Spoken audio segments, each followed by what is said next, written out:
liftoff. We have a liftoff. 32 minutes past the hour. Liftoff on Apollo.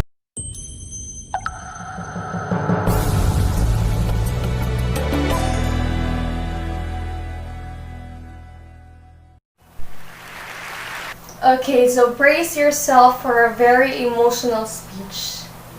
I grew up witnessing this surreal love stories from my grandparents down to my aunts and then to my mother, of course.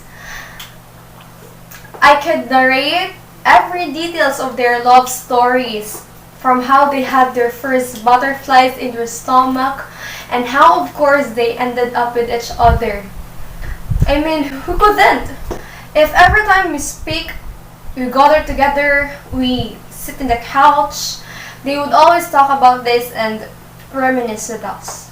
So the denominator of their love stories is this. They meet in high school at the age of 13 or maybe 16, and then typical courting type of Filipinos at the age of 18 had their first job together at the age of 22, and then they got married at the age of 25, and then later on, boom, my cousins are there at the age of 28, and even my mom, she conceived me at the age of maybe 29 or 28 as well. And guess what? This couple, my aunts, my mother, they were all happily married and living together until now.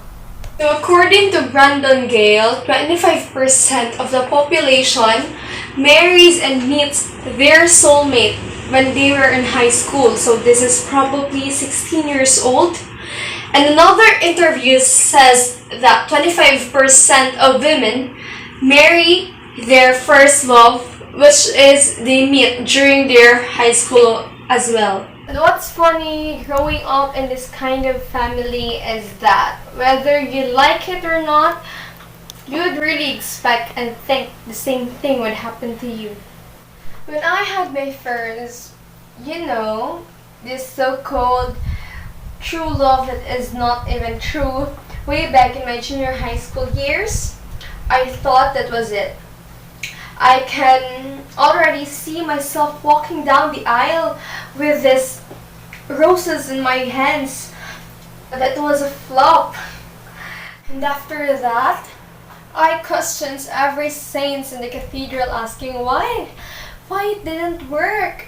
Why he didn't chase me like how my father did to my mom, and the never-ending what ifs followed.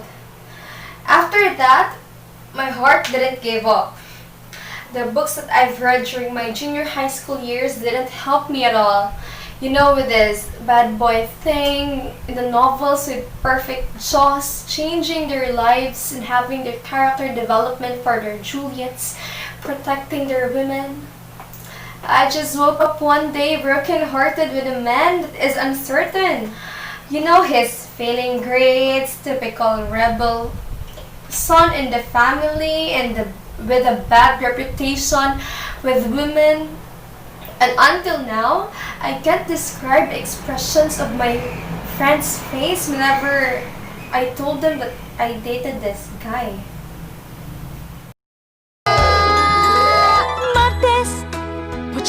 Lots of men came with, flattering words and fake promises, but none of them stayed until now.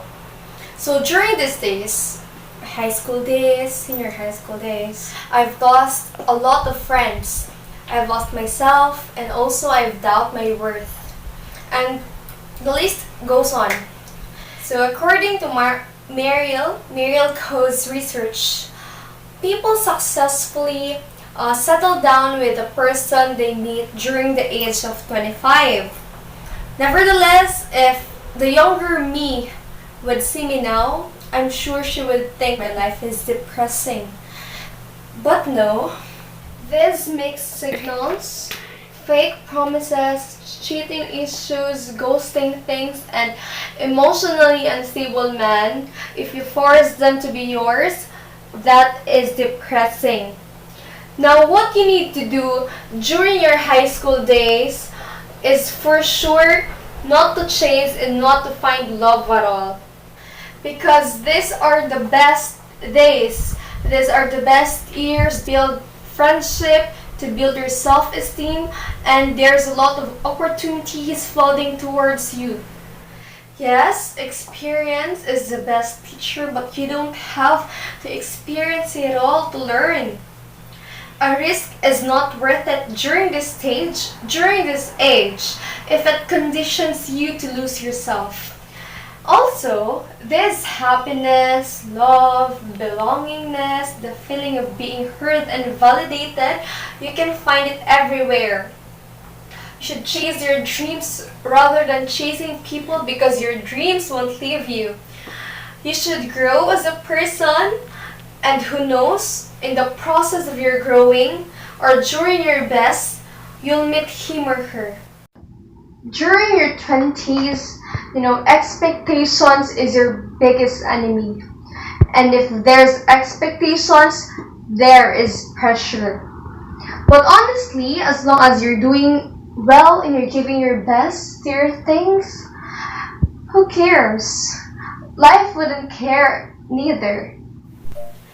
So to end this with you, it doesn't really matter whether you're 16 or 25 because the love of your life will come to its time and you don't get to choose when. And also, it's either you wait and grow for it or you marry the wrong one and regret. This is all up to you. So you choose.